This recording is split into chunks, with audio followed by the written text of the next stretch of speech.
Yeah. Love you.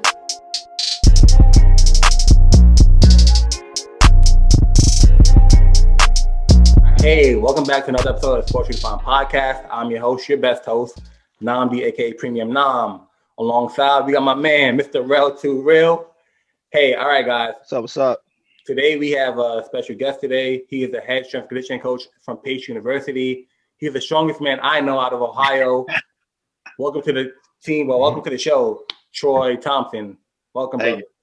Thank you, brother. Yeah, I don't know about that, man. I don't know if I'm the strongest guy around, but I'll take the compliment. I'll take that. I don't even know anymore. My kids are stronger than me, so that's a good thing. That's how it's supposed to be. So, all right, I appreciate it.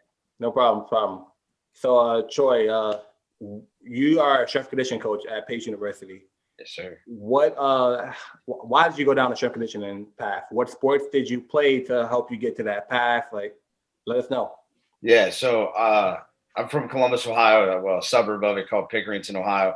I played primarily football growing up, but like youth sports was everything. You know, I played all that stuff. Basketball, I really played basketball primarily. And then, I was 6 foot and at best on a good day. And, I had a basketball coach in junior high say, hey, you should probably stick with football. And it was probably the best decision of my life, best advice of my life, because I got with football and I was playing, but like I was still more of a basketball guy. And our high school football program is a nationally ranked program. And it's, public school. So it was just that. And lifting was just part of the culture. Looking back, what we did, was it the greatest thing ever? No, but it was good work. Like you learn to work hard and all that. And so I think I kind of realized early on playing football, like my freshman year of high school, I had a coach say, hey, you need to get in the weight room more. And I liked squatting. I was good at it.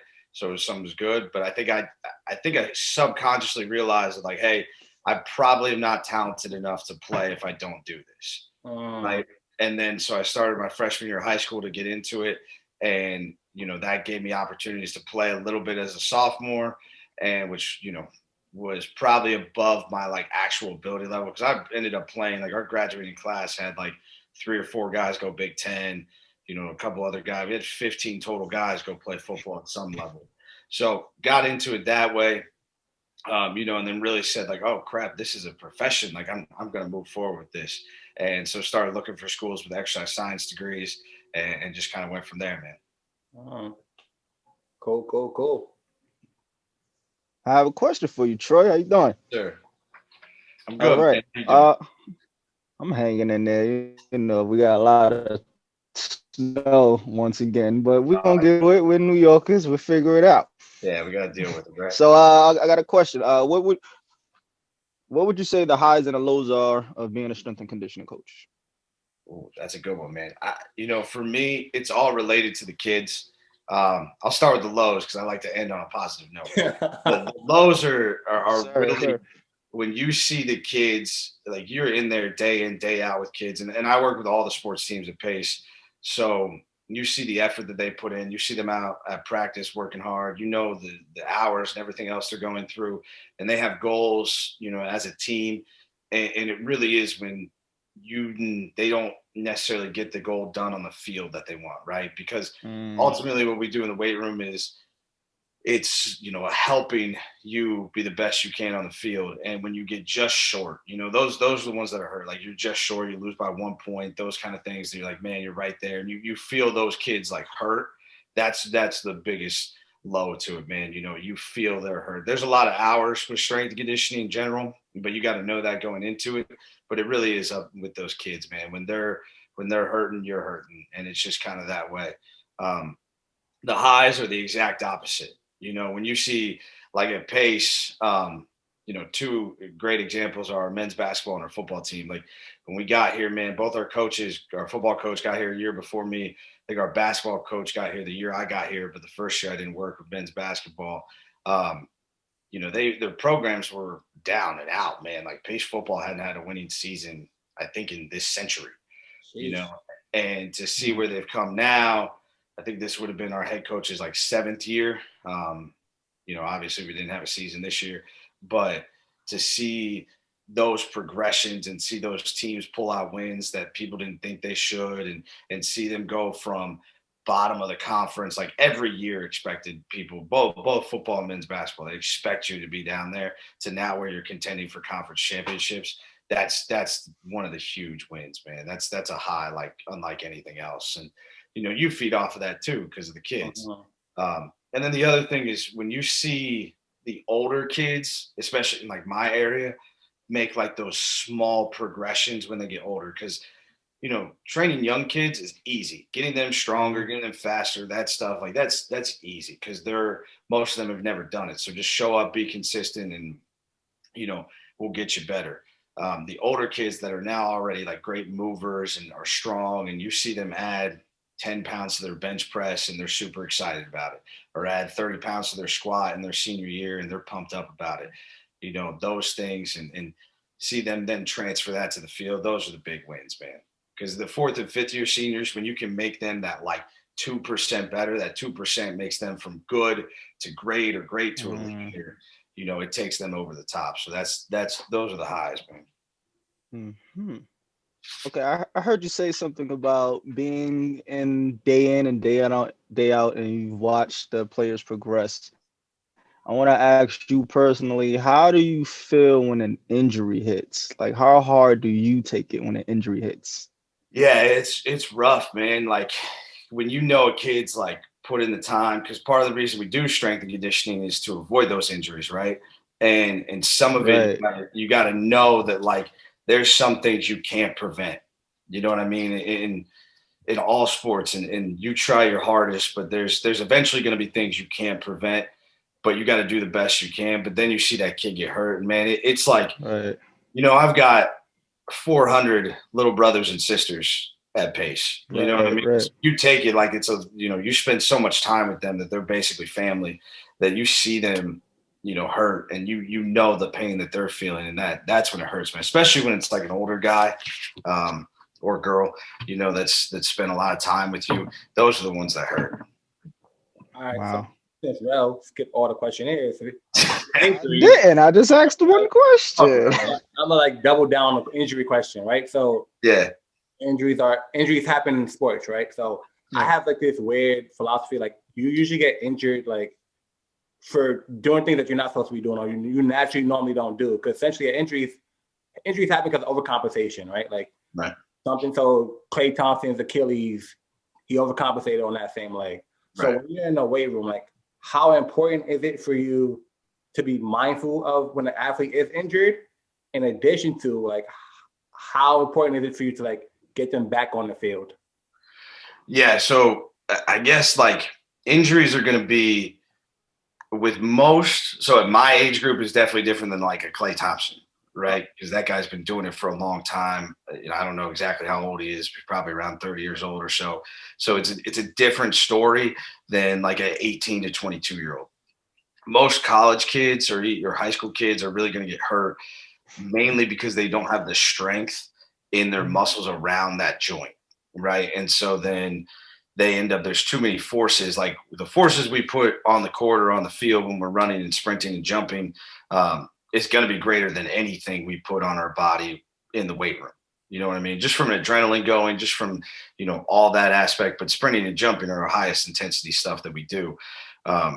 So it is going to be that, but then really you have to, like, when you're in the weight room, you have to be cognizant of guys that are hurt first and then injured is different, right? So injured is you're out, right? So you had like, you can't squat. Guys that are hurt, okay, we may not back squat today.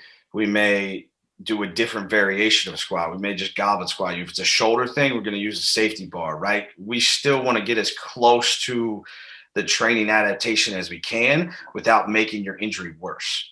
So you have to be cognizant of those things with the kid and say like, hey, this is how we're going to work around it, but we still got to get you to the adaptation. And, a great example, we had an all-region receiver last year that he just had like a foot heel Achilles issue. And so we would squat him, but we just never loaded him past a certain point. Or we'd take him to 80% when everybody else was at 85 and he would hit one single. You know what I mean? Because I need him to have that central nervous system adaptation so he can look. This kid he could fly. He's at least a 4.4 speed. We had pro day scouts that clocked him junior day scouts that clocked him at like a 4.40, right? And we need this kid, right? So we got to keep him available. But at the same time, I need him to be able to produce those speeds. And if we don't train, he's not always going to be able to do that. So you just got to be cognizant of what that kid can handle and be smart about it. And then with kids that are injured, you do progress them back in. The rehab process is going to be the first and foremost thing. So like our athletic trainers generally lead that stuff. And then when they're like about the point that they're getting back into practice, we work them back in, and we'll still train them. Like if you can't handle a squat, okay, we'll do some kind of lower body stuff, and I'll work with our athletic trainers to kind of build that plan. And then when we get you back in, like you probably aren't going to play football if you're not squatting. You know what I mean? Like generally speaking, and again, it doesn't need to be squatting 90%, 100%, but if you're not going to squat, you're probably not going to be able to go out there and play football very successfully, or at least not last very long, right? So we got to build that back in, because then, all right, your area's injured, those muscles will keep you healthy and take the stress off of that joint specifically. So if we take strength training completely out, you're just setting yourself up to get re-injured faster. Mm-hmm. All right, so bro, you be having these hill spurs. I keep telling you, hit the weight room, bro. All right. What's up? Put my business out there in the street. Hey, hill sprints are one of the best things. But now we go. Hill sprints are awesome, though. You gotta do hill sprints. Okay. All right. So, I'm gonna stay on track. I don't want to get laid off. You want me to stay on track, Nandi? Yeah, but I got one more question for Troy. Yeah. So, okay. Back to injuries. What injury do you see most that occur in the weight room, if any? So hopefully in the weight room itself is not very big, right? Like you talk about, I mean, dude, there's guys that especially at the high levels of this, if you get a guy injured, you're fired. You know what I mean? You talk NFL, NBA, like if you're the strength coach for Los Angeles Lakers and you get LeBron James hurt, you're fired. It's over. It's over. Yeah, like, you know, and it's even obviously with LeBron's a different animal, but like any of those guys, right. That kind of level, like you can't, what you do has to be done safely. You know what I mean? Now there's things that'll happen occasionally. But again, you just got to be smart, and that's on you as a coach, and just training them the right way. And really loading over time. Because if you get stuff in the weight room, it's probably going to be more based off of like overuse, and like you loaded them up too heavy for too long, or for too many reps or whatever. You know, the injuries you deal with the most, you know, fortunately, knock on wood, you know, it's not as many knee issues lately. Shoulder is a huge thing that just comes up, and it depends on sport too, but hamstrings are another one. And that really comes to us just being smart in how we organize practice, organize lifting. Like it's all got to go together. So we just organize that to try and avoid those hamstring pulls. And, you know, part of that too is with freshmen and young kids, it'll generally be weakness in the hamstrings, versus older kids. We got to be smart about how we do it. Okay. Troy, where did you work at before Pace University, and who are a few people you can name that helped you along your way to get to where you are now? Oh, yeah. So I started out, I played football at Capital University, and then from there, I interned in my undergrad, but at another university called Denison University, and I worked for a guy named Mark Watts. He was fantastic, got the start in it, you know, gave me my first internship, and was an awesome mentor. And then he it ended up, I actually graduated a semester early, and then I was spending that spring still up at school. I was working part-time jobs. I went back and like kind of did a volunteer internship for Denison again. And then that summer I got the opportunity to go down to Wofford College, and really without Mark Watts, I never would have got that job, because he had a connection to the head guy down there, to his like mentor. Right. So it was like a big connection tree, and ended up getting an interview with that guy, got that job, moved down to South Carolina to be at Wofford. And that guy, Josh Medler, is absolutely 100% my biggest mentor. He is a guy I still talk to probably at least once a month. We're both busy, so we try to, but I was lucky. You know, it was my first paid job as an assistant strength coach. And what I had learned and wanted to learn and thought like, yeah, I like this stuff as a strength coach. I think this makes sense in my head from both like a training programming standpoint and like just a coaching standpoint. I probably matched up with Josh like 97% the same person. You know what I mean? And I was just really lucky in that regard. Got to go meet, you know, go down there, work for him. I was there over a little bit over a year. And then I went up to Old Dominion University. So it was, I went from FCS to FBS at Old Dominion. I worked with a guy named Ryan Martin, who was our director of strength and conditioning, and then our assistant, Joe Makovic. Both of those guys were great. Different than what I'd experienced at the other two places from a cultural system. You know, so I think there were some things that I just didn't understand as well at the time being an assistant as maybe I do now as being a head guy. But a great learning experience. You know, Bobby Wilder was the head coach there. He's no longer the head coach there, but he did a tremendous job. Like brought me in and was like, hey, you're part of the football staff. No questions asked. Like this was, you know, and I was 24 years old, you know, brought in and just treated me great. And so he was a great inspiration. And then really through those connections at Old Dominion, I got connected to our head football coach here at Pace, Andy Rondo, because he had prior, like a few years before, been the defensive coordinator at Old Dominion. And so I got connected with him. He said, hey, I've got this job open, and it's just been rolling here ever since. So that's good. All connections, man. Right? Like what's up? I said 6 degrees of separation. Like, oh yeah. Boom, boom, boom. It's all that, man. Coaching is all that. Like it's connections and it's working your tail off for where you're at. And yeah, it's all that, man.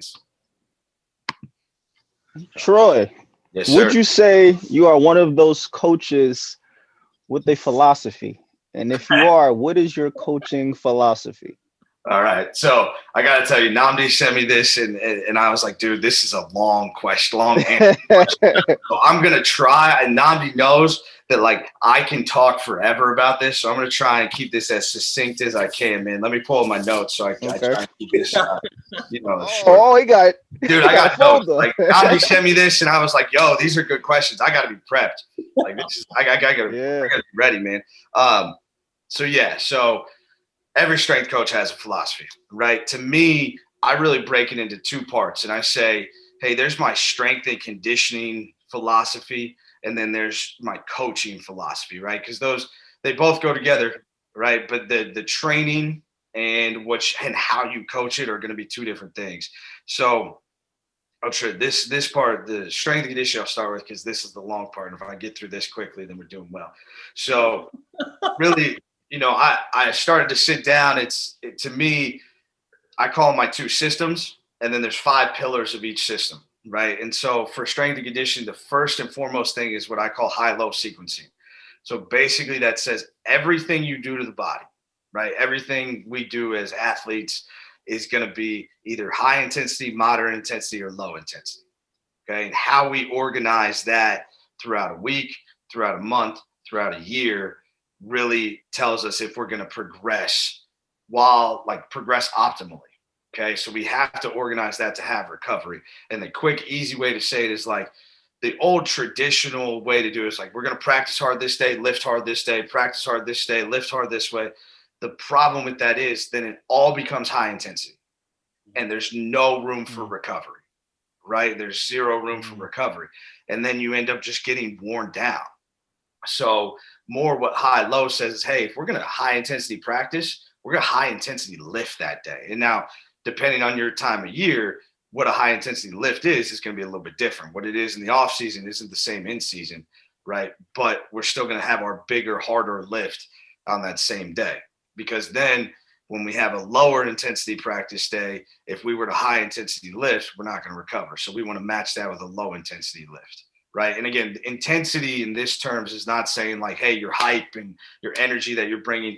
That's not it. Right. Yeah, you got to be like the people, the master. They don't understand. They go like, oh, you got to turn up. Nah, yeah. No, it's not like low intensity doesn't mean we come in and shoulder slumped and we're just going through the motions. Right. We still bring energy. We're still doing that. The intensity means the movements and the percentages that we're actually putting on the body. Okay. So that's the first thing is high high-low sequences. We just organize it to allow for optimal recovery so that we always progress as we go along. The next one is what's called vertical integration.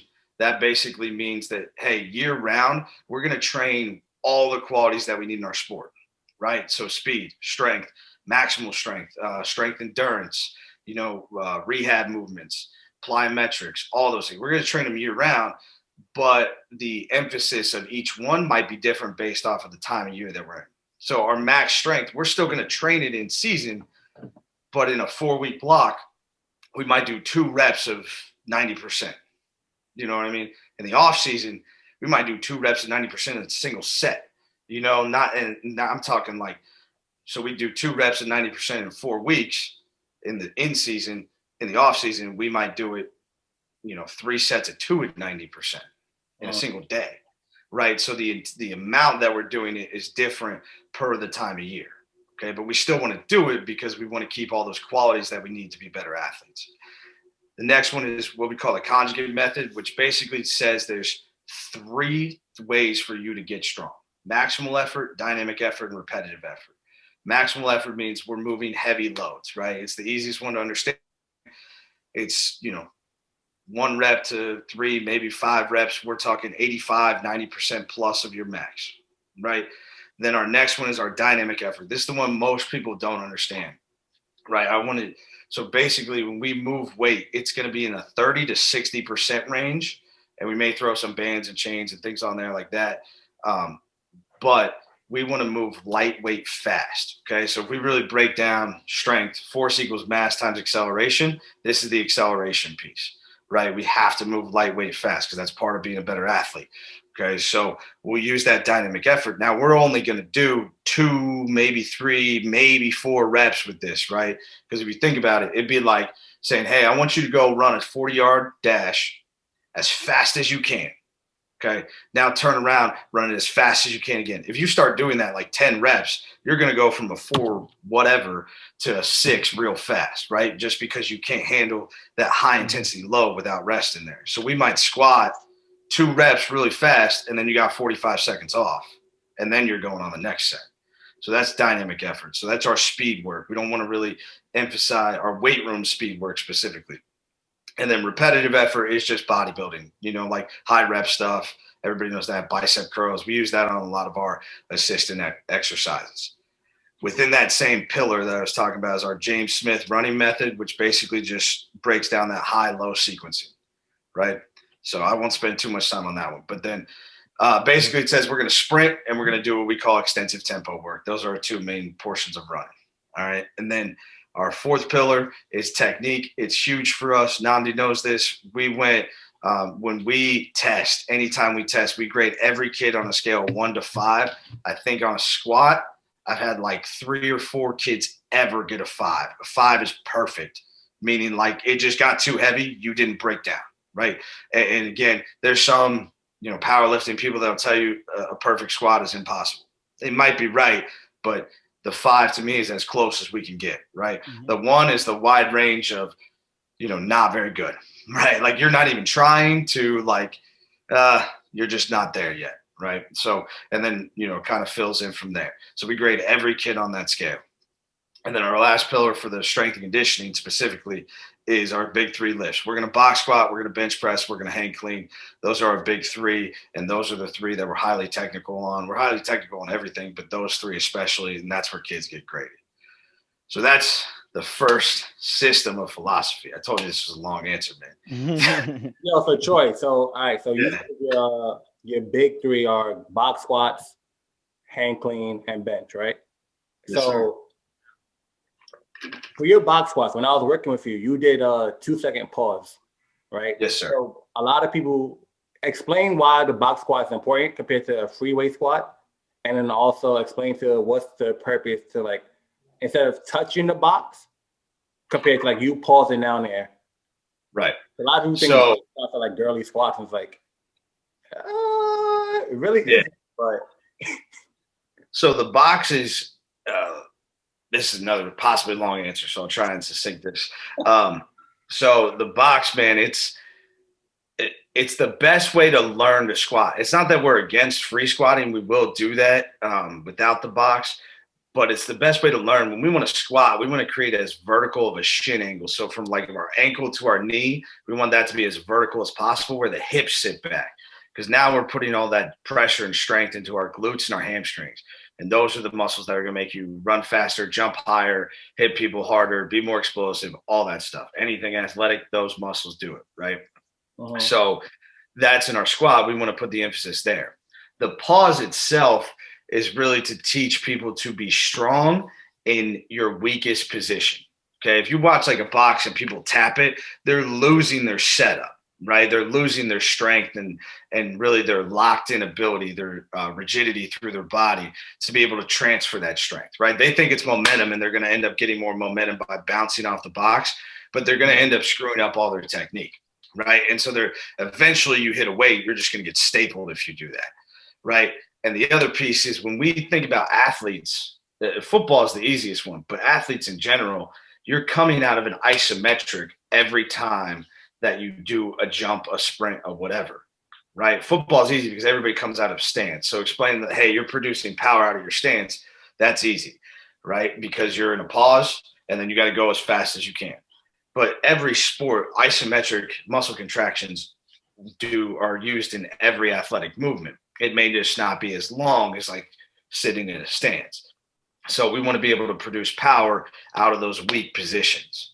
So those are our biggest reasons: the glutes, the hamstrings, power out of the weak spot, and really just emphasizing that, hey, with our strength movement, we're transferring to what we actually do. So. All right, sound good. So you hear that, people? Box squat is the best way to learn how to squat. It is not a girly squat. Yep. It's not a sissy squat. It's a solid squat out there. If you do it right, there's a lot of terrible ways out there. Like there's a lot of bad box squats out there.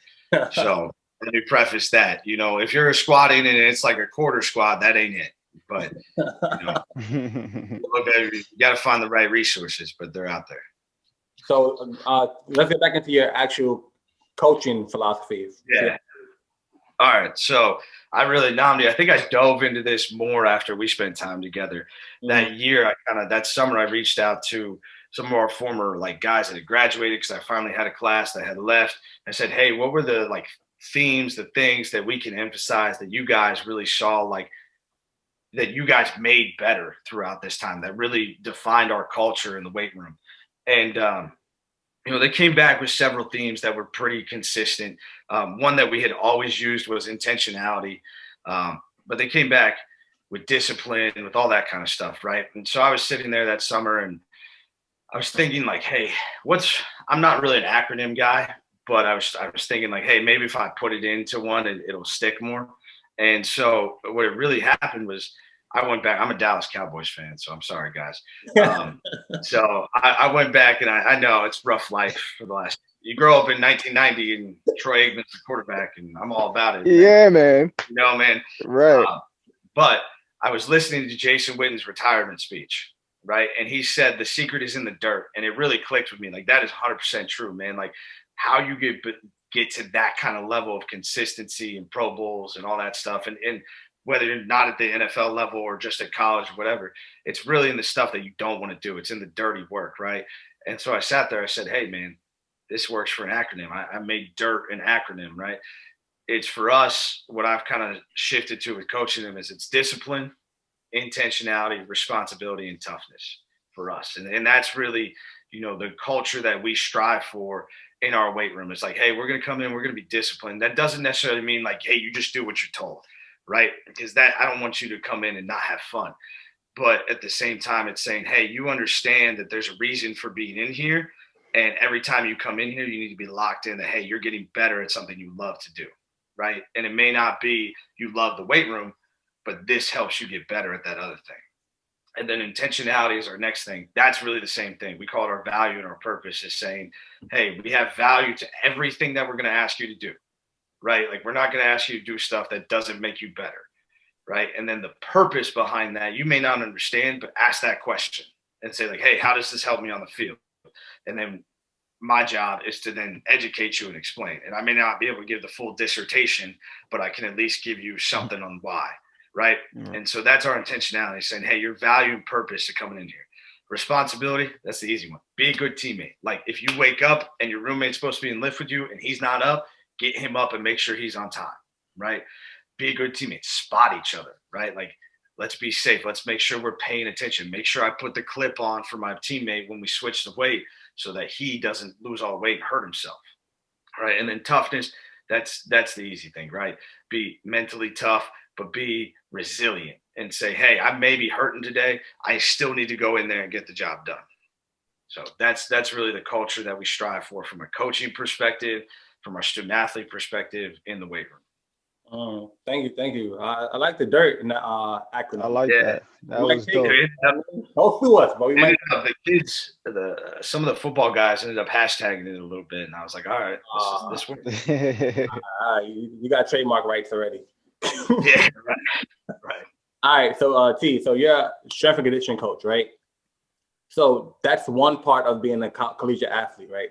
Also, you have the skill development as well. So talk to us about the balancing act that you have to do compared to, like, for a basketball team, they have 3 games in 5 nights, but they still have to lift every those 2 games. Like, tell us, and even for football, tell us like the balancing act that you have to perform based on their schedule. Right. So yeah, I mean, schedule is the huge piece to it all, right? So we have to, when we talk about training athletes in general, you got to take the physical into account, which is generally going to be strength and conditioning. You got to take the technical, which is, shooting the basket, throwing the football, whatever, your footwork, that stuff. You got to take the tactical, which is going to be that, like, your actual plays. And then you got to take the mental, and that's the psychological, which is mental toughness, but you can use visualization, all those kinds of things, right? So we got to take that all into account year round. And when we're in season, it's gonna be a lot different than when we're in the off season from a physical standpoint. It's gonna be more technical and tactical, and it's kind of that vertical integration model saying, hey, in season, technical is going to be most important in preseason or in early in the season, and then tactical is second, and then those kind of flip as you get later into the season, right? Because your technique on shooting a basketball should be pretty good by later in the season. And then now our schemes and things take more of importance there, and then the physical is probably third there.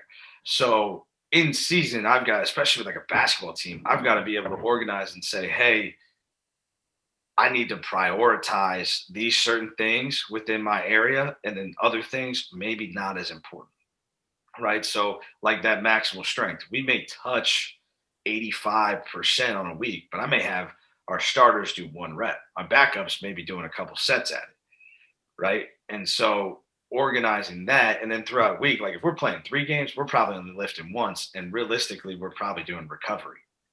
Right. For us at our level, we're generally playing 2 days a week, and it's usually like a Monday, Saturday, or a Tuesday, Saturday. And so we would try and organize with 2 lifts in the week and say, hey, one's going to be our high intensity day. We want that to be with at least a day of recovery before the next game day. Right. And preferably since the game before. So like if they played Saturday and we're not playing till, let's say, Wednesday, then we would probably get that high intensity lift on Monday. And then our low intensity lift might be Thursday because we still have 2 days before Saturday. But we just want that gap in there to allow for that recovery. Again, it may not always be perfect. Football is easy because they always play Saturday, so you can just organize the week and let it roll. But like with basketball, lacrosse, field hockey, volleyball, we're playing multiple games a week. So we got to be smart about where we place those. And more what I do is say, hey, it may change week to week. Like we may have our high intensity lift on Monday 1 week. Well, it may be Thursday the next week, right? Like if we play Tuesday night instead of Wednesday night, well, we're going to do a light lift, maybe even recovery the day before a game. And then as we get, before that Saturday game, we may lift Thursday. That may be our high intensity one. And as we get later and later in the season, into postseason, we may even do half lift, half recovery. So we would start a lift, do our warm up, do our main lift, and then go and do recovery work after that. So it's just, you got to organize it based off of kind of where they are at throughout their year. All right. So like we're all around the same age, and we always hear this. Allen Iverson is the strongest pound for pound athlete, right? So what is a strong athlete in your words? Like, how do you determine that an athlete is strong? That's tough, man. It's really, I think weight room strength is a piece of it, but it's do you transfer that to the field, right? And so that generally to me comes down to, are you training the right muscle groups, and are those muscle groups strong? And so, like I look at it at Pace. I've been fortunate. We've had three football guys and several athletes at a general across the whole thing. I think we're sitting at like 16 over the last 3 or 4 years that are NSCA strength and conditioning All-Americans, right? And I think what we've said is, hey, these guys are also people that have been successful on the field. So like we had a women's basketball player last year. She was all region, she was all region guard, forward for us, kind of a three. And so she was a good player for us. Well, she was also a 300-pound squatter at, I don't know, maybe she's $140. You know what I mean? So she's strong. And Wow. I don't know. Right. We didn't weigh in our women's teams the same way we do with our guys, but it's, she's somewhere in that range. And so she's just a strong person. Well, because we did the right muscles, it transfers to what she does on the court. And so I think as long as you have that, you'll see that strength transfer on the court. Those three football guys, all three of them, well, two of them have been all region. I think one was like honorable mention All-American. And then the other guy was our all-time leading rusher at Pace. So, those are guys that have taken the weight room, done it the right way, and then transferred it to what they actually do. And I think that's when you see the best athletes. The guys that don't have great technique or aren't training the right muscles, but they bench 350, okay, then they're probably not as good of a player, right? And so I think you got to take that stuff into account. I think as far as the strength on the court or on the field, there's a lot of differences that come in. I mean, there's, you're taking skill into account. You're taking how well they process information into account. But I think generally if you're doing the right things in the weight room and training the right muscles, you'll see that strength come out on the field. Okay. So you worked at Warford College. It's like located down south, right? Sure. Now you work at Pace as well. So like, we have like Zion Williamson. He's like athletic as hell, right? Oh, Even John Morant's athletic, and they're from like the same. Zion's actually from Spartanburg, where Wofford is. Oh, wow. So that was actually I think it was something like that was his first college offer or something like that. All right. So now you're here at Pace, right? Not just basketball, but me and Rel, we were trying to figure out like, why are youth New York athletes not athletic as like down south, right? Is it at all? So I don't know that that's true. You're saying youth athletes or like, so when I say youth, I mean like the going, because Zion was in high school and he did all the crazy dunks and he was athletic and whatnot. Yeah. So like in New York, you wouldn't get that, right? So we don't have that. The closest we had was Lance Stevenson, maybe. So is it because of the weight training program? Do they train differently down south than New York? No, I don't think that's necessarily it. I think it's the air and the food. No, I think it's priorities, man. I really do. I think it's cultural priorities beyond. Look, all of us, we're sports guys, so we grew up like that. So like for me, I always say, growing up in Ohio, football, man, is huge. Pro Football Hall of Fame is there. I grew up like, if you're on the football team, man, you're popular just off of that in high school. You know what I mean? Like it didn't matter if you're a cool kid or what. You're just, people care. You know what I mean? Like you were in the local parades, you were doing all that stuff. Like, we had police escorts to go to games and things. And it's just important there, right? And I think down south is kind of similar. I think you come up here, culture of sports is different. It's more professional and less college. Like I'm from Columbus, Ohio. The professional sports team is Ohio State. You know what I mean? The football, basketball, they're like, it's Ohio State first. And then, probably the Browns next. The Bengals were somewhere in there. When the Cavs had LeBron, they were up there. You know what I mean? So, like, but I think that's the culture of where you're at. Up here in the Northeast, business, finance, those things are more important. And not that they're wrong or any different, but I think when you're young, the prioritization of your family and things just treats that culture a little bit differently. Whereas you go down south, man, you go to Alabama, you go to those deep parts of Florida, like football is the number one thing around. I mean, Texas, number one thing around, because, and that's why they have all the success that they have. I mean, you look at the states that are tops in like football, like Pro Football Hall of Fame, players in the NFL, all that. It's like Texas, California, Florida. I think Ohio's like fifth. I think Pennsylvania and Georgia are in there, so like it's just a little bit different. You have Midwest states that are in the north that still have these great athletes. So you still have that. But down south, and in the Midwest, the prioritization and the culture is just different. And so you start training for that stuff differently, in California, there's just so many freaking people there that they're good at sports. So. All right, you New Yorkers, hit the weight room, man. Like you have slacking. That's crazy because all the states Troy named are actually, they had teams, the Friday Night Tykes. Y'all remember that show I used to love that show. But all the states he named, they all have teams, and those are all the states you can tell like football is very prevalent. Those kids take it serious young. And I'm like, we can't even get a Bronx baseball team. Like, what is going on right here? I think it's ridiculous. In New York, I think basketball is bigger, right? I think basketball is a little bit bigger because you talk about the influence of the city. You can't go pick up football. You know what I mean? You can go pick up basketball. And I think there's a bigger influence in New York. Right. Colleges like Iona have good programs, have for years. So I think those things just that it's a different culture around the sport. And I think you see that Indiana, colder weather, you have the Hoosiers, you have that culture around basketball. It's going to kind of depend on where you're at. And I think part of that's history and tradition. Right. So.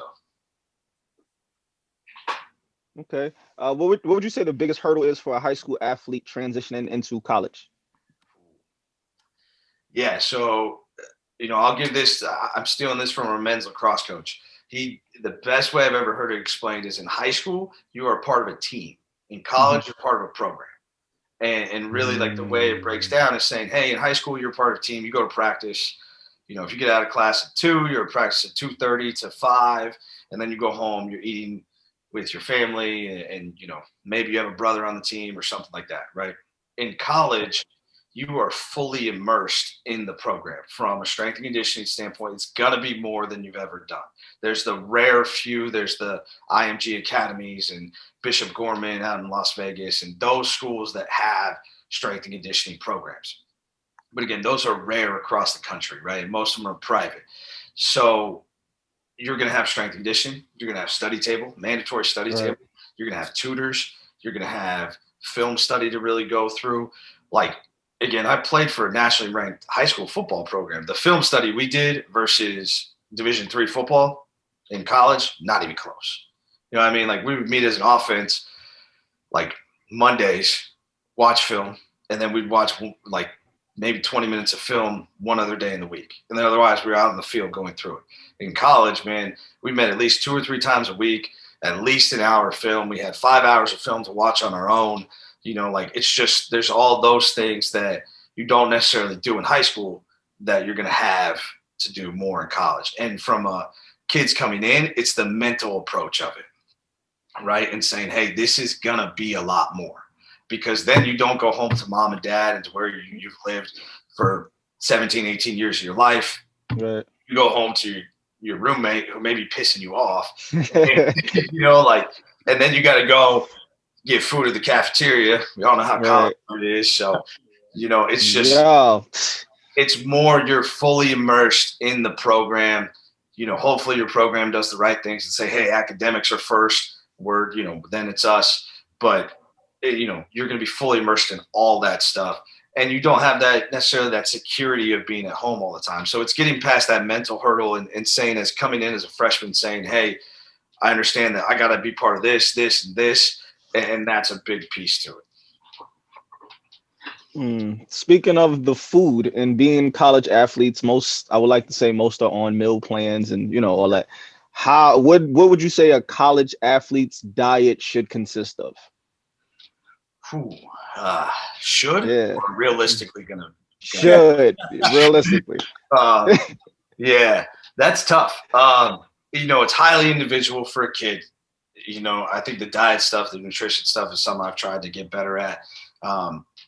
Obviously, you're going to need a decent amount of protein to save your muscle, but you're going to need carbs because you need that energy within your system. Because one, look, they're at the height of their maturity, right? And so their metabolism is going to be fired up anyways. And then two, they're also just going to be doing more, right? And so they're going to need more and more food in them. I think most kids need to eat more and eat real food more, not bars and the shakes are good for post-workout. Bars are okay for post-workout, but like now you need to go have that. Now go eat some chicken breast and some rice and, or have a sandwich. It doesn't matter. You just need to get those calories in. With our kids specifically, just because of some of the limitations and things, we say get calories in, right? Go eat, post-workout, because we know you need that. So that's just, kind of what you deal with. But most kids get more calories in, if we need to. Now there are kids that, are overweight. You got to sit there and work with them a little bit. But that's just becoming smarter about that. And fortunately for us, we have at Pace, we have a master's program in nutrition. So we're starting to get some interns from there to kind of help our kids out and educate them on that. How hard is it being that the universities don't necessarily have the most healthiest food? Part of the, the meal plans and what's in the cafeteria is not the healthiest. So how does that go against what you're trying to do as far as educating them on their diet? Like it's like a trap, like right. So and most college kids have no money, right? So right, we're broke. Right. So it is tough, man. That's the tough part. And that's what I'm saying. And sometimes it has to come down to get calories in, because we're not at the level that in Ohio State, basketball players have their own cafeteria. Football players have their own. There's an athlete-only cafeteria. Football probably has its own cafeteria. I think they do in their in their Woody Hayes Center or whatever. For us, it's not that way, right? So I was deprived. Right, yeah, it's completely different. But like with our, it is get calories in, and then try to educate them on, hey, these are the smarter choices. Like I go and eat at the cafeteria, or coaches go and eat at the cafeteria, at least every once in a while, to try and say, hey, here's the smart choices. And then when they work with the nutritionist, say like almond milk is one nutritionist love, right? Okay, well that's 10 times more expensive than regular milk. So let's just get calories in. And so it's going to be at our level more of an education process and say, hey, here are the things that are better options for you. And then let's steer you in that direction. Ultimately, though, they got to make that choice still. Okay. How do you design programs for your players? And does knowledge of a particular player get implemented into a workout regimen? That's a good one. Yeah, absolutely. So a program itself in a single, and this kind of goes with the high-low sequencing stuff. It's what time of year are you? What's your goals at this time of year? Those different things. We're always going to have a dynamic warm-up where for us, it's not like going and doing high knees. It's more, hey, we're going to do mobility and activate the muscles that you're going to use for this coming lift, right? So if we're going to squat, we're not going to go do a bunch of push-ups, right? We're going to squat and we're going to go do hip mobility, do some hurdle drills. We're going to activate our glutes. We're going to activate our hamstrings with different exercises, and then we'll get into our squat, right? And then we usually have our main movement. And again, it depends on what time of year. If we're in season, we're going to train total body because, if we do just legs on Monday and we don't do it again till the next week, and let's say that got canceled because we got a game on Tuesday and we're not doing it till next week. If we squat 2 weeks later, you're going to be sore as hell, right? And I don't want you to be that sore in season. So we're going to train total body at least each day in season. The off season, we'll segment more lower body, upper body stuff. Again, that depends on the team. If we have a team only in 2 days a week in the off season, okay, well, it's going to be total body. But we'll always try and, from a programming standpoint, hit our back. The back side of our body is what makes us better athletes. Glutes, hamstrings, lats, triceps, all that stuff. Let me get a quick hit here.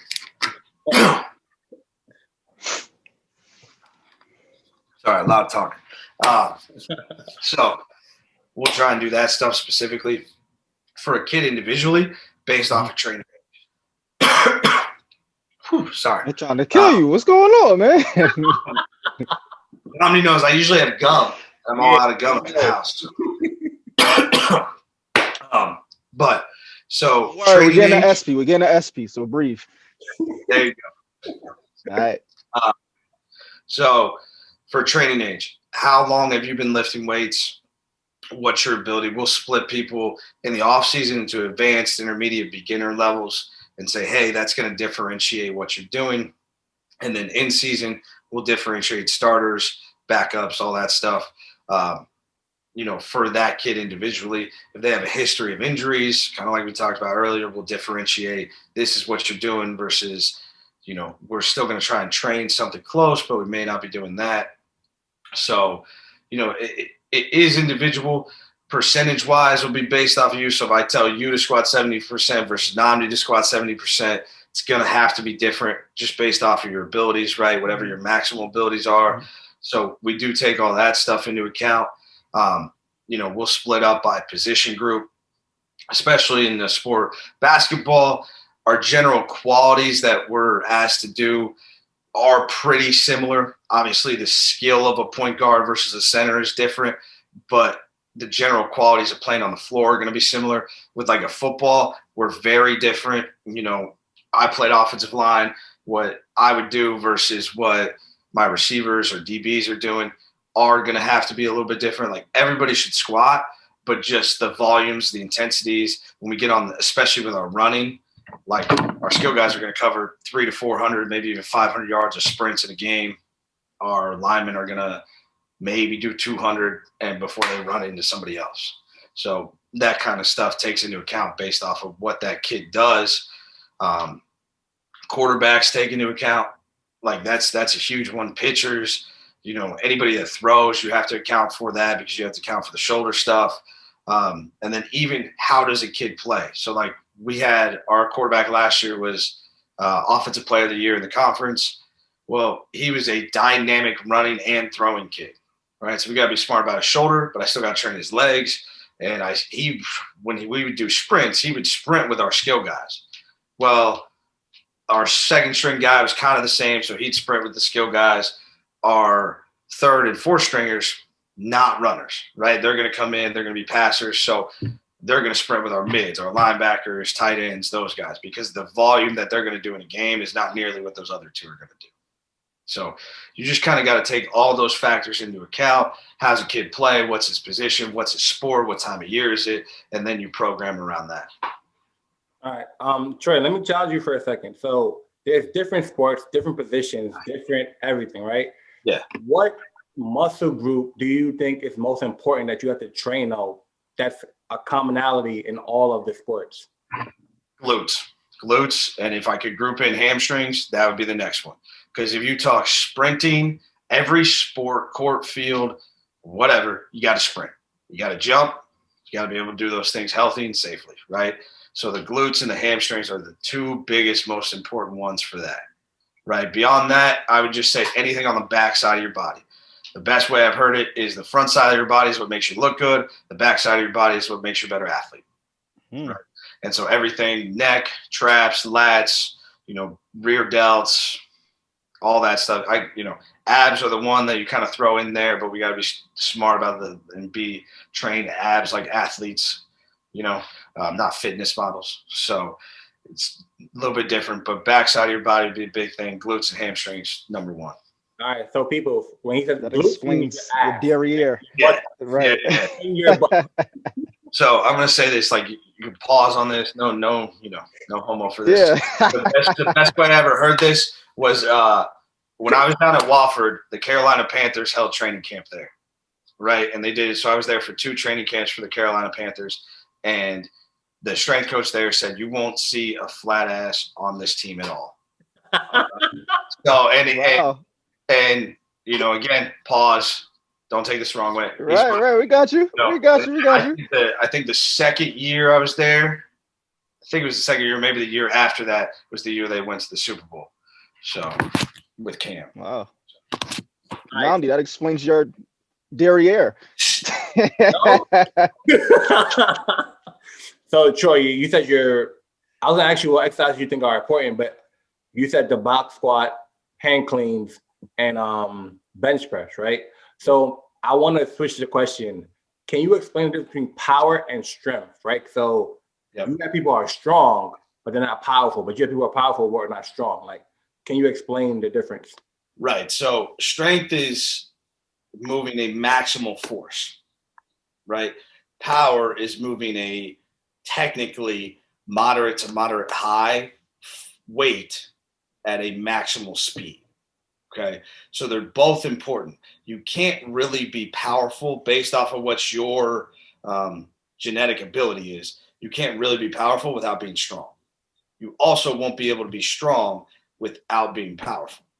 Right. So they go hand in hand, but they're not the same thing.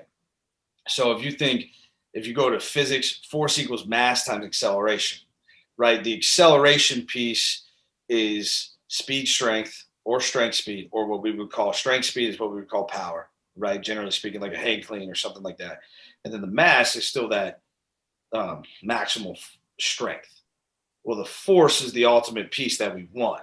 So we have to have both of those. If our acceleration sucks or our power sucks and our strength is really high, we're going to be limited, right? And whatever that force can actually be. If our maximal strength is really low, but we're powerful, we're still going to be limited based off whatever our genetic ability is. So you may see a kid and be like, he's powerful, but he's not really strong yet. Okay, well, he's nowhere near what he can actually be, or vice versa. All right, so sticking with that, because people, we're giving you free knowledge right now. So you guys go to the YMCA, Blink, whatever. Can you tell us the rep range and the intensity to train for power and strength for the people? Yeah, so intensity generally would be for maximal strength. This is the max effort method. We would say it's 90% plus. For me, with athletes, I generally take it, especially in season, an 85% plus. Right, we're just trying to get a high stimulus on your high load stimulus on your central nervous system that says, hey, this is close to maximal. Right, power then is generally going to be in the 70, maybe 75 to 85% range. Some people that are more explosive naturally could probably take that up to like a 90%. But that's just going to be like myself. I was a lineman. Was not naturally a super explosive person, so I'm probably topping out my power at like 80%, and I start getting to maximal strength. Difference is for me genetically, my maximal strength is still going to be pretty high at that. Like it's not going to fade out just because my power is bad. I do, my thing to work on as I got further along as an athlete is that power, that acceleration. Okay. And it's going to be different for other people. So a lot of young kids, you see, hey, they're powerful, but they can't control their body, so they can't really express that power in the same way. They need that strength. Those match up, and then you get that better athlete. All right, and what would be the rep range? Like 5x3 for strength? Yeah. Power? I know it depends on the athlete. It depends on the percentages you're doing. True maximal strength, we're talking singles up to triples. So 1 rep up to 3. You could do it in any way. If we're talking a good resource for people, still got Prilipin's chart. I try and spell it for you, but I don't know how. I think it's Priplin. And basically in a single workout, you don't want more than 10 reps above 90% realistic of whatever your maximal ability is. So if you can squat 500, we don't want to squat more than 10 reps over 450, right? So, but in a single set, it's going to be 1 to 3 reps. So you may do 3 sets of 3 at 450. Now you're doing 9 total reps in a workout, right? And you would work up to that. You're not just going to jump in and squat 135 and go 450. You're going to have warm-up sets up to that. But, it would be that. For power, it's generally the same thing. You can go a little bit more the 3 to 5 range or 1 to 5 range. But where people mess up too often is we're doing like hang clean, and those Olympic lifts are just a power movement by themselves. And if you go all the way up to sets of 8, okay, you're not doing power now. And by the way, your technique's probably going to crap, but you're not really training that.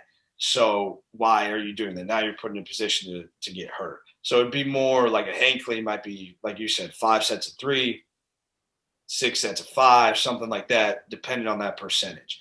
As intensity goes up, so as we go up from 75 to 80% to 90%, whatever, we're going to drop the reps. So it might be 5s at 75, 3s at 80, singles at 90 or something like that. So you'll kind of see, as you know, because we're not going to sit there and be able to do 3 sets of 5 at a true 90% of our max. Or we're going to get stapled and then we get hurt. All right. So you trained football players that actually timed for like the 40-yard dash, right? Yep. So explain to us how important weight training and a strength conditioning program during your college years is important for you to go pro. Absolutely. So the biggest thing you see is most kids come in, they're weak. They obviously have genetic potential. We wouldn't bring them in at any level, Division I to Division III, it doesn't matter. You wouldn't bring them in if they didn't have physical ability, right? But to build that strength in those right muscles is going to make you not just a better player, but it's going to make you move better. It's going to help you stay healthier. It's going to help you be able to do the right technique to your position better. And again, you got to train the right muscles the right way, and you got to be, hopefully you have a smart strength coach and they can lead you in the right way, and a guy that can, hopefully we're doing all this right, is that it leads you into that, right? And so then when you go pro or you're working for that, now you can express those improved physical qualities, right? And then you go pro, the hope of the ability is, hey, you've got a good, what we would call GPP, general physical preparation. You've got a good level of that. And now you can get even more specified. When you talk about pro athletes, like, let's say a Tom Brady or, any of the guys playing tonight, right? So they're going to need that general physical prep because they need that base level at all times. And they still, like our linemen, you still need to squat heavy. You still need to do those things. So don't take this as you back off of that. But just now the only way for guys at that level to get even more elite is to refine their sport skill, right? And spend more time on that. So at this point, Tom Brady, sure, he's got to do it because at 43 years of age, he's got to stay in shape. He's got to be able to do all those things, but then as you go up, like you also don't want to beat him up because he's 43 years old. And so the only way he's going to get better is to make those small refinements on the little things. And, even as a football guy, I wouldn't be able to tell you what those things are because it's Tom Brady, right? So he would need those things. A Patrick Mahomes training versus a Tom Brady is going to be different. He's 25. He can still probably progress in the physical areas, which is scary because he's crazy good. But he can still probably get better. Once he hits probably in that 30 range, again, he's going to become so elite based off of his own ability. Like he's at that 99% threshold of what he can be. But those small tweaks in the sport preparation are going to be what he takes to the next level. The mistake most kids make at college or high school level is thinking, I'm so good at the sport, I don't need the physical stuff like a Tom Brady. You're so far from what that guy is, or Patrick Mahomes. You're so far yet from, like, that gap between you guys is further than most kids think. Again, they may be there may be kids that have that physical ability naturally, genetically are that gifted. But the problem is they think that Pat Mahomes is at 99 and they're at 90. No, Pat Mahomes is at 99 and you're at 70, right? And the physical stuff is going to take you along with skill and film and mental. You have to do all the pieces, but that's going to take you to 90. Okay, now you can start doing those refined special drills that those guys do. But you got to take all those other pieces in first. I have a question for you, maybe to motivate the public. How do you feel someone in your field can professionally move up in the ranks? So that's a good question. I think it's first and foremost, it is making where you are big time. So wherever you're at, there's a lot of guys, and actually the strength coach it used to be the strength coach for the Carolina Panthers. He's since retired and doing some things on the side. But his name's Joe Ken. He's one of the best at this. And he says, like, I hate it when people come up and say, oh, I'm a Division III strength coach. And he's like, who cares? Tell me where you're at, and then are you making that place as good as it possibly can be? And I think that's the first and foremost thing, because people will come find good people. You know, I mean, they will come find you if you're doing things the right way, and you're making that place better. So I think that's the first thing. The second thing then is connections. And kind of like you heard with my story, it was, you know, the guy that I interned for knew, you know, he called around to people that he knew and he said, oh, hey, this guy named Tom Myslinski knows Josh Medler at Wofford, right? Like he was his mentor. I know Tom. Let me call Tom. Tom then called Josh on his behalf, and then Josh got in touch with Watts and then got in touch with me. So it is those connections. You know, you're talking about Pace. Our head football coach was looking for, you know, somebody, and it was just through connections. And, you know, he had worked at Old Dominion. He said, hey, you're the guy, I want you. And that was it. You know what I mean? And then obviously I interviewed, I did all those things, but like it was those connections. Without those connections, it's not going to happen. So, but if you don't make where you are, if you don't work hard and make where you are big time and what you're doing big time, then those connections will never happen for you. I think your attitude is a big part of that, you know. Absolutely. How you present where you are, even if you're at a D3, it's how you say it could just literally turn somebody off. Like, okay, like, absolutely. Right. Do you feel like it's necessary for you to be a walk-in representation of your profession? Like, do you feel like you have to be muscular and, you know, for your kids to take you seriously? Yeah, that's a good one, man. Yeah, I think to some extent. So let me say this. Right. Again, I've said I was not the most genetically gifted athlete. Like I'm maybe making 6 foot, man. So, you know, as an offensive lineman, maybe making 6 foot is, you know, it is what it is. But like, yeah, they have to see you be able to strain and challenge yourself and struggle and work, right? That's the stuff they need to be able to see. So my kids know, like, hey, I lift in the same weight room, right? I'm going to put work in there. Now, fortunately, when I got into Pace, I was the strongest person in the weight room. I knew I was. Now, no, there's some of these kids, they've grown, and it's just part of the culture. We've had some kids that, you know, have lifted way more weight than I ever did at my best. But they at least got to see, hey, he's willing to go through work. He's willing to put time in. He's trying to make himself better, just like he's trying to make us better.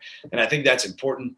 You know, do you need to be a walking representation? Do you need to be perfect? No. And like the best example of that is when I was at Old Dominion, I had a freshman linebacker, you know, and he was like, I was probably 260 at the time, right? And so he's saying to me, he's like, oh, you played like fullback linebacker, right? Because I'm 6 foot. And I'm like, nah, man, I was an offensive lineman. And he was like, oh, he's like, because all their offensive linemen are 6'3" plus. Right. And he's like, oh, dude, I thought you were just like a linebacker fullback that got out of shape, not an offensive lineman that got in shape. Right. And so, you know, I laughed with him or whatever, but that's the truth. Like you got to understand, like there's going to be the genetic things that, like you go out and I go in the weight room. I'm the middle of the you know, basketball. I feel short. Like I think I'm taller than one point guard and by like half an inch. And, you know, and he's probably the best player in there. But, you know, so you got to understand, like, hey, genetically there's going to be that. And so you got to have that attitude that, like, that doesn't matter. At the same time, they need to see work. They need to see, like, go through struggle because they're going through it. And if you're not willing to go through some of it, you know, you're not going to have that relationship with them that you need to get them to do the full send for you and go for it. Okay. Who would you say is the greatest athlete you've seen with your own 2 eyeballs? That's a tough one, man. So blame Namdi. Yeah, that's tough. You're putting me in a hole here, man, because I'm gonna piss somebody off. So you know, let me say this. I have a few guys. I played with a guy in high school. His name was Zack Bourne. And he was probably one of the best competitors I've ever met. And now Zach went on, he played at Ohio State. He started at fullback for like 3 years. And then his senior year, they moved him to middle linebacker. If you ever look up the picture of like a dude standing over the Michigan quarterback, that's him. Like great athlete, you know, just, and even at that level, he was like undersized because he's like not 6 foot, but he was playing linebacker. but just a tremendous competitor. I never saw him lose anything that was competitive. And just from an athlete standpoint, one of the tops. The other guy I would say was he's got a lot of fame now, but Taylor Heineke, he's just with the Washington Redskins. When I was at Old Dominion, I was only there for his senior year, but coming in, and again, this is another undersized guy, maybe 6'1" at quarterback. He was the best quarterback I've ever seen. He was physically a great dude, like run fast, strong dude, all that stuff. Mentally, though, he was so over the top. Like, he processed information so quickly. He could read things so quickly. He could make every throw you wanted him to make. You've seen the competitive edge that the kid had. He just brought that with him every day. And the crazy part about it is he was pretty humble. Like, you would walk in and here's a guy that at Old Dominion at that point, he'd already won like the FCS Heisman. Now they've moved up to FBS, and he's breaking a bunch of records. He has, at the time, I think Pat Mahomes broke this, but at the time he had like the most passing yards in a single game in Division I history. And, this dude, you would never have thought it. He was in there. He was working. He was humble. He was bought into everything. He was working as hard as he could, but he was just a competitive dude. And it carried over to everything. And just the confidence, like he one game, we were playing at Rice, and they came back, tied up the game 42-all. It's like 4th and 10, probably midfield-ish. And we call a timeout. He comes over, and they're like, "What do you want to do?" And he goes, "I'm going to throw a go route to my senior receiver on the outside, and he's either going to blow by him and score a touchdown, or they're going to drag him down and get a flag and kick the field goal and win the game." And that was exactly what happened. Wow. Like, he threw a go route. We went single-side receiver, threw a go route. They dragged him down by the back of his pads, threw the flag, moved up, kicked the field goal, won a game. Like, just from a competitor, just that mental aspect of, obviously physically he could do it, but that was one of the best ones I've ever seen with my own two eyes. Obviously, like, you see, going when I was a kid, I would go watch Kevin Garnett or those guys play basketball. You see that, but actually working with and being around.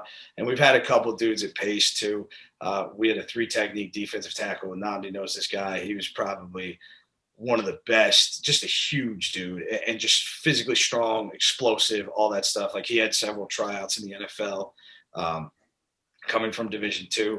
So we've had those guys, so there's a handful. I'm probably missing some, and they'll probably get pissed off at me. But yeah, you didn't say my name, but it's okay. Yo, Troy, I thought you was really going LeBron James. Nah, okay. So Nnamdi, I love Bron, man. I'm a LeBron fan. I've been a LeBron fan even when he left the Cavs. I stuck with him the whole way. Yeah, I actually have not seen LeBron in person though, so I couldn't say that. Oh, okay. Yeah, I got to say this. I think he's the most gifted, physically talented athlete probably to walk the earth. And I'm a football guy. Wow. I played football my whole life. That's but like I think right? That's big. That's big. I really, there's a ton of people you can make that argument for, but he's one of them. He's top 5 for sure. I think I missed it, but how did you run into this guy, Nnamdi, over here? Like, how did you meet him? So, Nnamdi. So Nnamdi actually interned and was like an intern assistant for me at Pace in our strength and conditioning department. Probably 2 years ago now? Yeah, 2018. Wow. So it's been a little bit. But so he worked for us, and he did an awesome job, man. Our kids loved him. They were excited. Dude, he brought the hype. He brought the energy. Like, it would be field hockey in there lifting, and he was going crazy. That's what's up, man. Our kids loved it, so he did a great job. I hope our kids are listening, because they don't be trying to take Nnamdi seriously, because he's a hefty guy. But I always say, I'm like, this guy's really light on his feet. He can move. Yeah. So I hope our kids are listening, and they take him a little more serious now. His resume is legit. Yeah, absolutely. No, he did. He's just a great coach, man. I was excited to have him. It was unfortunate that I lost him too. He had to, my fault, my bad. You got to move on in life. So, Nnamdi, don't get mad. I'm about to tell you a secret. So Nnamdi has a personal body goal he wants to get to. It's attached to an athlete. I'm not gonna say that athlete's name. I'll let Nnamdi tell you. But once he tells you, I want to know if you can get it done. if you're the real deal and we could get Nami to where he wants to be. I gotta say, man, Nami looks like he's got a little skinnier.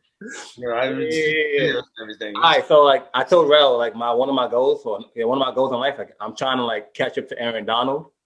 I know if you want to say his name. I know if you want to say his name. Nami, no offense, but you know that genetic ceiling we were talking about? There might be a little bit of a gap there. Aaron Donald, like you're talking, that dude is a freak.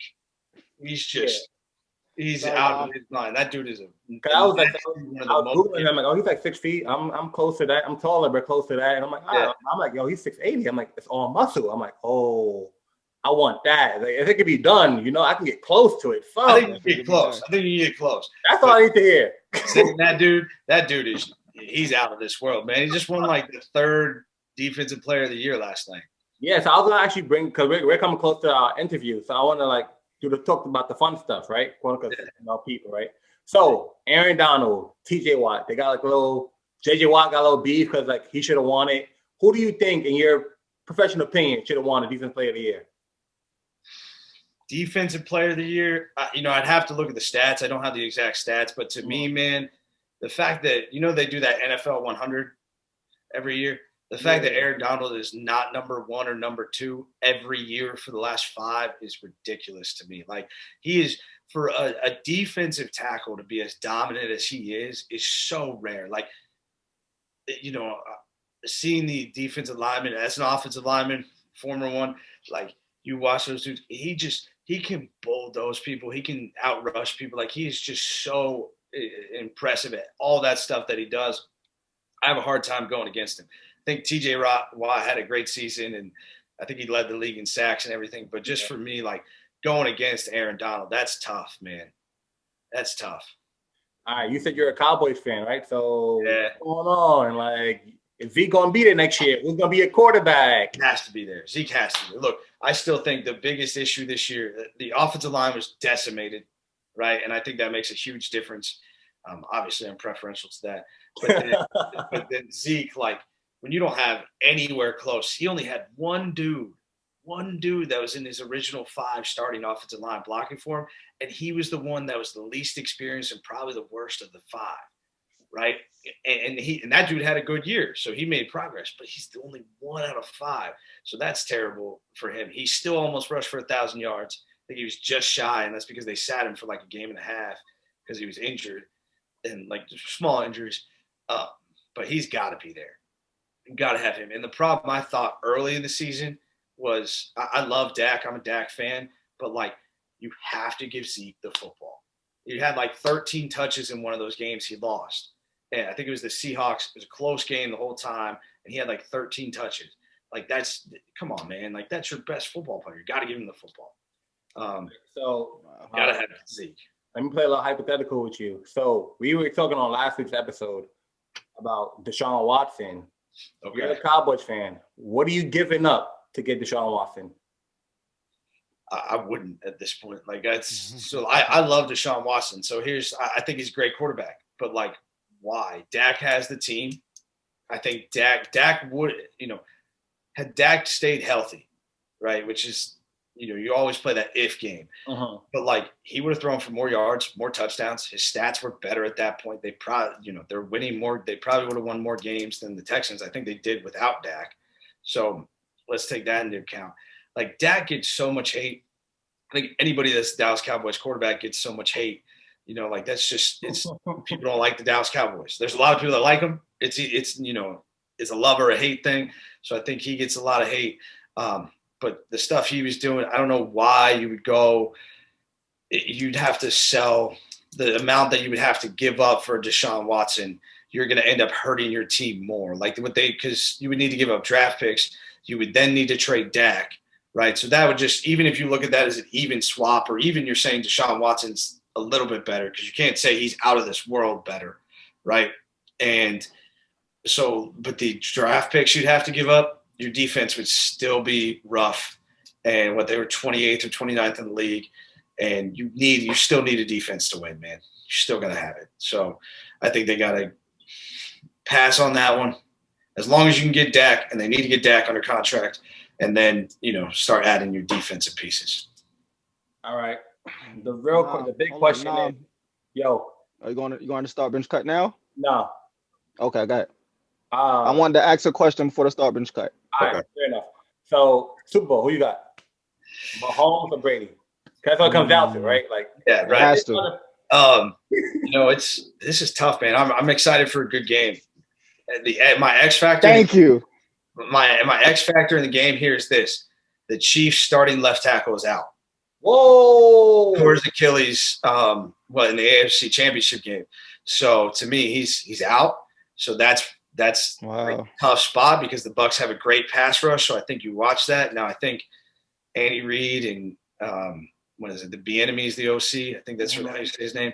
Those guys. I think they can plan well enough to adjust that. I probably am going to say Mahomes is going to pull it out. I got to give a Pace shout out. There's actually a former Pace women's basketball player that's an assistant strength coach for the Bucs. So our Pace kids are kind of, rooting for her. So there's kind of that too. But I think I got to take the Chiefs, man. They're good. All right, Raul, go. Okay. Would you ever train a basketball player as a football player? They usually say, basketball players are frail than football players, which, it makes sense. But would you ever give a basketball player a football player's workout per se? So to some extent, yeah. The sprinting, the running, that stuff's going to be a little bit different because just as easy as your field dimensions are different, right? The amount of room that you're going to run more probably as a basketball player, but it's a lot tighter space. You know what I mean? So the conditioning, the speed work, that stuff's going to be different. But the general, to me, all athletes, well, let me not say all, but most athletes are going to require the similar qualities, similar muscles, kind of like what we've talked about. But then how you implement that stuff is going to be a little bit different. Hopefully the intensity, the approach, the mental side, to me, that should be the same. That should be you and the culture that you have in your weight room. And hopefully both teams represent that. Then there will be the differences. The biggest difference will be in injury prevention stuff. Ankles are going to be more important in basketball. Wrists are obviously anything around the arm is going to be different, because you're shooting, other than if you're working for a quarterback. But, that motion is very different. But like we're all going to squat. We're all going to hang clean. We're all going to bench press. But the variation, the load, the time of year, that stuff all changes. But those movements that are important, those don't change. Okay. I was simply asking that because I've dunked the ball about 5 times in my lifetime. And, I want at least 5 more dunks, 10 total in a lifetime before the Lord calls me home. But I am 30. So I wanted to see could my body be put through a football workout at this point in my life. That's all. No, I think good. Absolutely, man. Absolutely. Okay. I like you, man. I like you. Thank you. And like, look, here, you want to take it a different way? You ever seen LeBron James play football? He was a stud. Dude, he stopped playing. I heard he was great. Dude, he was all-state as like a sophomore. He was the best receiver in the state of Ohio as a sophomore. I mean, so again, the general qualities are going to be similar. It's those fine details that are going to be different. Okay. So, all right, T. So we have a segment on the show. It's not a perfect science. It's called Start, Bench, Cut. You have to start a player first, bench, then cut. So usually when we ask for the answers, we want you to give who you're going to start first, bench, and who you're going to actually end up cutting. All right. So since you're an O-line guy, I gave you 3 quarterbacks. Okay. So no perfect science here. Right. So start, bench, cut. Joe Montana, Peyton Manning, Dan Marino. Ooh, that's tough. All right. Oh man, that's different eras of football too. So you're talking different eras of football. I think I'm a little too young to remember much of Montana. Okay. Obviously you know a lot about him and that stuff. I would probably over Manning and Marino. To me, they're very similar. The way they play the game is different. Marino is a bigger arm, but Manning was more of the technician guy. This is so tough, man. You're sweating over there. You know what I probably sweating over there. What I'm debating. Manning and Marino. One of them would be my starter. Montana's my bench, and then the other one would be my cut. Yeah. And the reason is because if I need that closer to come in and win the game, I'm putting Montana in the game. Okay, I mean, that's fine. But we just need you to start one. You gotta cut. No, I'd give it to Manning. He's got 2 Super Bowls, so I'd give it to him. You know, and then probably cut Marino. All right, bro. Hey, bro, what you got? I would start Joe Montana. That's if we have Jerry Rice. But if not, I'm gonna go Peyton. I'm gonna go Joe. And I'm sorry, Dan. I wasn't, I'm sorry. Hey, I'm a basketball guy, all right? Don't yell at me, okay? Thanks. Yeah, I'm similar to Troy. I'm gonna start Manning, bench Joe, and I'm gonna cut Marino. It's just Peyton was so good. Yeah, he's very technical. I liked him. He's Yeah, like a point guard. Offensively gifted, like throwing the ball, like reading routes. He was like magnificent. The only issue is he had no defense, right? So man, slow. And when he did, he actually won. So So yo, Troy, thank you. That is the show, people. Thank you. I'm your host, your best host, Nam BAKP Nam. My man, Mr. Rel 2 Real. We got you go with the Instagram T squared. All right, we got my man T squared. Follow him on IG, the head strength conditioning coach at Pace University. If you enjoyed the show, please follow us at Sports Redefined on all social media. We're on YouTube. Our clubhouse information will be dropped next week if you want to hop in and chime in. And we out. Peace.